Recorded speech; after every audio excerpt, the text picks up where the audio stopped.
కేటీఆర్ మాట్లాడుతున్నారు, లైవ్ లో చూద్దాం. ఫోన్ చేయాలంటే ఒక ఎంఆర్ఓ ఫోన్ చేయాలంటే రేపు మీ ఎంపీ గారు మీ ఇబ్రహీంపట్నం ఆయననే ఉంటే మీకు ఎంత ధైర్యం ఉంటుందో ఒక్కసారి ఆలోచన చేయమని చెప్పి కూడా నేను కోరుతా ఉన్నా. మనోడే ఉన్నాడు అనుకో, ఉరికితే అటు కిషన్ అన్న ఉంటాడు, ఎట్లాగో ఇటు మల్లేష్ అన్న కూడా ఉంటాడు. ఇద్దరు మీరు ఎవరు ఉరికినా ఫోన్ చేస్తారు, మాట్లాడతారు. ఏదైనా ప్రోగ్రామ్ లో కూడా మనకు కూడా ప్రోటోకాల్ ఉంటది, మన హక్కులు కూడా కాపాడుకునే పరిస్థితి ఉంటది. కాబట్టి దయచేసి ఆలోచన చేయమని కోరుతున్నా. ఇంకో దిక్కు బీజేపీ, ఇక బీజేపీలకు ఎందుకు ఓటేయాలో నాకైతే తెలియదు. మీ ఆడబిడ్డలు ఆలోచన చేయాలా. ఇవాళ మోడీ గారు వచ్చిన తర్వాత 2014 నుంచి ఇప్పటి వరకు 10 ఏళ్లలో అన్ని పిరం చేసేది. ఉప్పు పిరమైంది, పప్పు పిరమైంది, నూనె పిరమైంది, చింతపండు పిరమైంది. అన్ని పిరం చేసిన నాయకుడు గౌరవనీయులు ప్రధానమంత్రి నరేంద్ర మోడీ గారు.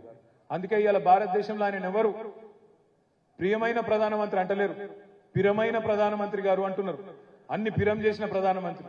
ఆయనకు ఓటేస్తే 400 సిలిండర్ 1200 చేసింది.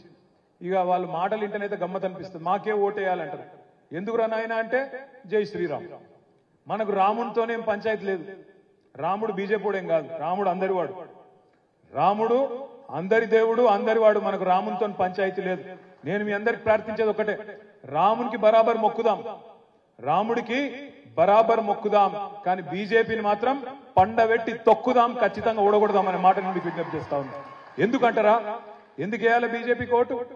మన 5 మండలాలు గుంజుకున్నందుక, మన భద్రాద్రి రాముడిని పట్టించుకోనందుక, మన రైతుల మోటార్లకు మీటర్లు పెడతానన్నందుక, మనకు వరంగల్లో కాజీపేటలో కోచ్ ఫ్యాక్టరీ ఇయ్యనందుక, బయ్యారంలో ఉక్కు కర్మాగారం ఇయ్యనందుక, మన పాలమూరు రంగారెడ్డి ఎత్తిపోతల పథకానికి జాతీయ ప్రాజెక్టు హోదా ఇయ్యనందుక, లేదా మన రంగారెడ్డి జిల్లాకు కల్పతరువు లాంటి ITIR ను రద్దు చేసినందుక, లేదా ఒక్క మెడికల్ కాలేజీ ఇయ్యనందుక, ఒక్క నవోదయ పాఠశాల ఇయ్యనందుక ఎందుకు వెయ్యాలి బీజేపీకి ఓటు?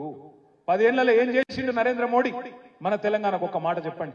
యోగి పని చేసిండు నరేంద్ర మోడీ గారు కాబట్టి ఓటేయమని అడిగే పరిస్థితి ఉందా వాళ్ళకు? ఏమి లేదు. ఏమన్నంటే జై శ్రీరామ్, జై శ్రీరామ్ అనడంలో ఇబ్బంది లేదు.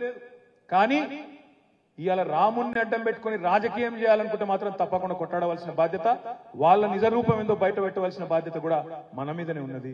మనం కూడా కట్టినాం యాదాద్రి, కానీ ఎన్నడన్నా రాజకీయం కోసం వాడుకున్నామా? యాదగిరిగుట్ట లక్ష్మీ నరసింహస్వామిని అడ్డం పెట్టుకుని రాజకీయం చేసినామా? ఇలా నువ్వు చేసిన పనేందో 10 ఏళ్లలో చెప్పొద్దా ప్రధానమంత్రి? చెప్పి ఓటు అడగద్దా? ఇగో తెలంగాణకు ఈ రోడ్డు తెచ్చినా, తెలంగాణకు ఈ రైలు తెచ్చినా, ఈ కొత్త రైల్వే స్టేషన్ కట్టినా, ఇగో ఇన్ని పరిశ్రమలు తెచ్చినా, మీకోసం ప్రత్యేకంగా ప్యాకేజ్ ఇచ్చినా అని చెప్పే ముఖం ఉందా బీజేపీలకు? ఏమీ లేదు. ఏం చేసినవరా నాయన బీజేపీ అంటే చెప్పేందుకు ఏం లేదు. అందుకే మనం గుర్తు పెట్టుకొని కర్రు గాల్చి వాత పెట్టాలి. మన దగ్గర వరి ధాన్యం బాగా వండింది తెలంగాణలో కేసీఆర్ వచ్చినాక. 3.5 కోట్ల టన్నులు, 1 కాదు 2 కాదు, 3.5